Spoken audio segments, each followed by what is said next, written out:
ভাই অন্যের ধর্মকে নিয়ে যে সমালোচনা করে খারাপ খারাপ কথা বলেন, এগুলো করে আপনার লাভ কি জানতে পারি? অনেক লাভ ভাই। যেই ধর্ম আমাকে কল্লা কাটতে বলে, যেই ধর্ম বলে যে মুরতাদের কল্লা কেটে ফেলতে হবে, যেই ধর্ম বলে যে কাফেরদের মেরে তাদের মা বেটিকে গনিমতের মাল বানায় রেপ করতে হবে, সেই লুচ্চা মোহাম্মদ, সেই ধর্ষক মোহাম্মদ, সেই পেডোফাইল মোহাম্মদ, যে হচ্ছে গিয়ে নিজে একটা শিশু ধর্ষণ করে, এই রকমের ধর্মের তো অবশ্যই সমালোচনা করতে হবে, কারণ আমাদের সন্তানদেরকে এই জঙ্গিবাদী ধর্ম থেকে রক্ষা করতে হবে। এই যে মানে বর্বর অসভ্য ইতর মতাদর্শ যেটা আরব থেকে আসছে, বেদুইন আরবরা, জঙ্গি আরবরা সারা পৃথিবীতে অশান্তি সৃষ্টি করে রাখছে, মানুষ হত্যা করতেছে, জবাই করতেছে, খুন করতেছে। হলি আর্টিজানে একটা গর্ভবতী মহিলাকে কেটে টুকরা টুকরা করে কাটছে আপনাদের দিনী ভাইরা, আপনারা। আর এই যে জঙ্গি নবী মোহাম্মদের উম্মতেরা, একটা প্রেগনেন্ট মহিলাকেও টুকরা টুকরা করে আপনারা কাটছেন। আপনারা যেখানে সেখানে আল্লাহু আকবার বলে ফিটা যান। এই যে আমরা যে সভ্য সমাজে থাকতে চাই, আমরা যে ভালোভাবে সুখে শান্তিতে থাকতে চাই, আপনারা তো আমাদের থাকতে দিচ্ছেন না। সারা পৃথিবী আপনারা একটা নরক বানায় রাখছেন, জঙ্গিবাদ কায়েম করছেন, যেখানে সেখানে চাপাতি নিয়ে ভাই লাফ দিয়া পড়েন আল্লাহু আকবার বইলা। আমরা ভাই আসিফ ভাই, শান্তিতে থাকতে চাই, পরিবার নিয়ে শান্তিতে থাকতে চাই। আপনারা আপনাদের ধর্মগ্রন্থে লেখা আমাদেরকে মাইরা আমাদের মা বেটিকে আপনারা গনিমতের মাল করবেন, তারপর রেপ করবেন। এই রকমের একটা জঙ্গিবাদী মতাদর্শ যতদিন পৃথিবীতে থাকবে ততদিন তো একজন সচেতন মানুষ হিসেবে এই জঙ্গি নবী মোহাম্মদ, এই লুচ্চা নবী মোহাম্মদের সমালোচনা আমাদের করে যেতে হবে, আমাদের ভবিষ্যৎ প্রজন্মকে রক্ষা করার জন্য। আমাদের ভবিষ্যৎ প্রজন্ম যেন এই যে মানে ভাই পিশাচের ধর্ম, পৈশাচিক একটা ধর্ম, যেই ধর্ম বলে কাফেরদের, কাফেররা যদি লা ইলাহা ইল্লাল্লাহ না বলে, কাফেররা যদি লা ইলাহা ইল্লাল্লাহ না বলে, তাহলে তাদেরকে কিতাল করতে আমি আদেশ প্রাপ্ত হয়েছি। আপনার নবী বলেছে যতক্ষণ পর্যন্ত লোকেরা লা ইলাহা ইল্লাল্লাহ না বলবে ততক্ষণ পর্যন্ত তাদের বিরুদ্ধে কিতাল করতে আমি আদেশ প্রাপ্ত হয়েছি। এই জঙ্গিবাদ যতদিন পৃথিবী থেকে দূরীভূত না কেন হবে, বলেছিলেন, কেন যতদিন কেন বলেছিল কিতাল করতে এই হবে, যে কেন বলেছিলেন? যতদিন পর্যন্ত মানুষ লা ইলাহা ইল্লাল্লাহ না বলবে, যেহেতু এটা বলতেছে না সেহেতু কিতাল করতে হবে। আপনার নবী বলেছে যতদিন যতদিন পর্যন্ত লোকেরা মানে সারা পৃথিবীর সমস্ত লোকেরা যতদিন পর্যন্ত লা ইলাহা ইল্লাল্লাহ না বলবে ততদিন পর্যন্ত তাদের বিরুদ্ধে কিতাল করতে আমি আদেশপ্রাপ্ত হয়েছি। এটা আপনার নবীর, জঙ্গি নবী মোহাম্মদের, লুচ্চা নবী মোহাম্মদের কথা। যতদিন পর্যন্ত লোকেরা লা ইলাহা ইল্লাল্লাহ না বলবে ততদিন পর্যন্ত তাদের বিরুদ্ধে কিতাল করবে সে। মানে আমি যদি লা ইলাহা ইল্লাল্লাহ না বলি তাহলে আমাকে সে জবাই করবে। কত বড় খাইস্টার বাচ্চা খাইস্টা, কত বড় জঙ্গির বাচ্চা জঙ্গি এই লুচ্চা নবী, পেডোফাইল নবী মোহাম্মদ। আমি কোন ধর্ম বিশ্বাস করব কি করব না, লুচ্চা নবী তোর বাপেরে বাপে এটা ডিসাইড করবো রে লুচ্চা নবী মোহাম্মদ? না, এটা আমি ডিসাইড করব।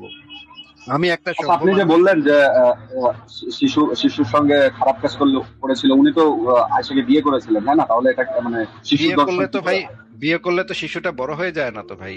মনে করেন একটা শিশুকে যদি আপনি আজকে বিয়ে করেন, তাহলে তো সেই শিশুটা শিশুই থাকবে। তা সেই শিশুটাকে বিয়ে করে যদি আপনি যৌন সঙ্গম করেন, তখনও সেই শিশুটা শিশুই থাকবে। সেটা বিয়ে করার মাধ্যমে সেই শিশুটা ওই বিয়ে কবুল বলার মাধ্যমে পুট করে বড় হয়ে যায় না তো ভাই? আপনাদের চুনাহাগা মুমিনদের যে এই বুদ্ধি শুদ্ধি, এইটাই তো আমি বুঝি না যে ভাই আপনাদের বুদ্ধি শুদ্ধি কোন লেভেলে। আপনি কি মনে করেন যে একটা শিশুকে যদি আপনি বিয়ে করেন, শিশুটা যদি কবুল বলে, সাথে সাথে কবুল বলার সাথে সাথে শিশুটা বড় হয়ে যায়, এটা মনে করেন? বুঝতে পারো? আগে আগে আগে তো এরকমই সিস্টেম ছিল যে অল্প বয়সে বিয়ে দেওয়া, আগে 10 কি বছর সিস্টেম 9 ছিল, বছর না আগে না এগুলো তো সিস্টেম ছিল এরকমই ছিল। সেটা আমি জিজ্ঞেস করি নাই, সেটা জিজ্ঞেস করি নাই। জিজ্ঞেস করেছি আপনি আমাকে বললেন শিশু কেন বললেন? তার তো বিয়ে হয়েছিল। আপনার যুক্তিটা হচ্ছে যেহেতু বিয়ে হয়েছিল সেহেতু আর শিশু থাকে না, বিয়ে করলে আর সে নাকি শিশু থাকে না। এইটা তো কত বড় সুনাহাগা মার্কা, বলদ মার্কা! আপনাদের যে আসলে আইকিউ কম। আপনাদের জন্য আসলে ইসলামটাই ভালো একটা ধর্ম, এটা আমি স্বীকার করি যে আপনাদের জন্য ইসলামটাই না পারফেক্ট। কারণ আপনাদের যে ভাই না, এখন কথা বলছি, মিউট করে রাখেন, মিউট করে রাখেন, কথা বলছি। ওকে। আপনাদের যে বুদ্ধি শুদ্ধি সেটা সেইটা আপনাদের জন্য ইসলামী একটা পারফেক্ট ধর্ম, কারণ এটা হচ্ছে মানসিক প্রতিবন্ধী, বুদ্ধি প্রতিবন্ধী যেগুলা, সেগুলার ধর্ম। হ্যাঁ, কামড়া কামড়ি, কুত্তা কামড়া কামড়ি করবেন আপনারা, আপনাদের জন্য এটাই একটা পারফেক্ট ধর্ম। যে আপনি এসে আমাকে জিজ্ঞেস করতেছেন ভাই আপনি যে শিশু বললেন, শিশু কেন বললেন? সে তো বিয়ে করেছে। মানে এমন না, যুক্তিটা হইতেছে যেহেতু বিয়ে করছে সেহেতু শিশু আর শিশু নাই। সেহেতু ওই কবুল যখন বললো, বিয়াটা যখন করলো, তখনই সেই বিয়া বলনের সাথে সাথে সেই শিশুটা ডং ডং না করে না, বাংলা ওইটা সিনেমার মতো। ওইটা ভাই আপনাকে তো এখন কথা বলতে বলি নাই আপনি তো, কথা বলতে বলি আপনি নাই তো তো। কথা কথা আপনি তো মিউট আমার করে কথা রাখেন ভুল নিজেকে। ব্যাখ্যাও করছেন। কথা আপনি তো বলেছেন এটা, আমরা তো শুনেছি, আপনাকে মিউট করে দিলাম। দেখেন সুনাহাগা মুমিনের যুক্তি, আপনি শিশু কেন বলেন, তো বিয়ে করেছে। হ্যাঁ, মানে বাংলা সিনেমায় দেখায় না ওই যে দুইটা শিশু এভাবে খেলতে থাকে, গান গাইতে থাকে, হঠাৎ করে দেখা যায় তারা বড় হয়ে গেছে, গান গাইতে গাইতে ঠাস করে বড় হয়ে যায়, তাই না? এটা বাংলা সিনেমায় ছোটবেলায় দেখছি, বিটিভিতে দেখতাম যে দুই বাচ্চা গান গাইতে থাকে পার্কে গিয়া, তারপরে হঠাৎ করে দেখলাম দৌড়াইতে থাকে আর বড় হয়ে যায়। হ্যাঁ, এই মুমিন ওই যে ওই লেভেলের মুমিন, হ্যাঁ, সে ওই বাংলা সিনেমা দেখছে যে বিয়া করলে মনে হয় সে আর শিশু থাকে না, সে ভাবছে বিয়া করলে মনে হয় আর শিশু থাকে না, বিয়ার কবুলটা পড়লে আর সেটা শিশু থাকে না, সেটা শিশু থেকে ডাঙ্গর হয়ে যায়। এই মুমিনের মাথায় এইটুকু বুদ্ধি নাই যে শিশু হওয়ার সাথে বিয়ার কোনো সম্পর্ক নাই। একটা শিশুকে যদি বিয়া দেওয়া হয় তখনও সে শিশুই থাকে, তার সাথে যদি সঙ্গম করা হয় তখনও সে শিশুই থাকে।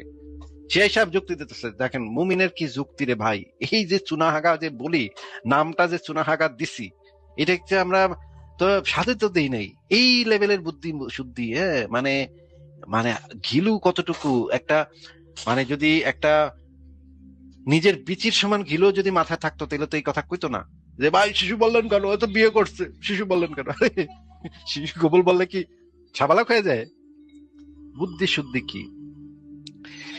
এখন ওই মেয়েটা এখন শিশু বলবো ছিল কিনা। হ্যাঁ বলেন। আমি বলি না, আপনি বললেন যে ধর্ষণ করেছে, মানে ধর্ষণ কি করে করলে? সে তো বিয়ে করেছিল, আপনাকে তাহলে তো সেটা হালাল আপনাকে হলো, তাই না? আপনাকে ধর্ষণ কি করে আপনাকে হলো আগে ভাই? ওই জিনিসটা আগে ক্লিয়ার করেন যে সে শিশু ছিল কি শিশু ছিল। শিশু কে বিয়ে করলে কি শিশু বিয়ে করার সাথে সাথে সে কি সাবালক হয়ে যায়? মানে সে শিশু তো শিশু, হ্যাঁ শিশুই ছিল, হ্যাঁ, বাচ্চা মেয়ে, শিশুকে শিশু না, বিয়ে বাচ্চা। করলে শিশুকে বিয়ে করলে বিয়ে করার সাথে সাথে কি সে কি সাবালক হয়ে যায়? এটা জিজ্ঞেস করেছি।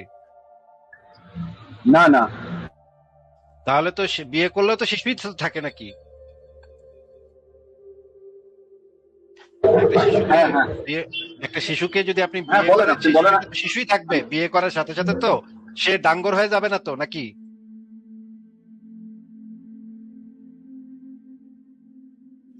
রাজীব, কি জিজ্ঞেস করছি, শিশুকে বিয়ে করলে কি সে বিয়ে করার সাথে সাথে ডাঙ্গর হয়ে যায়?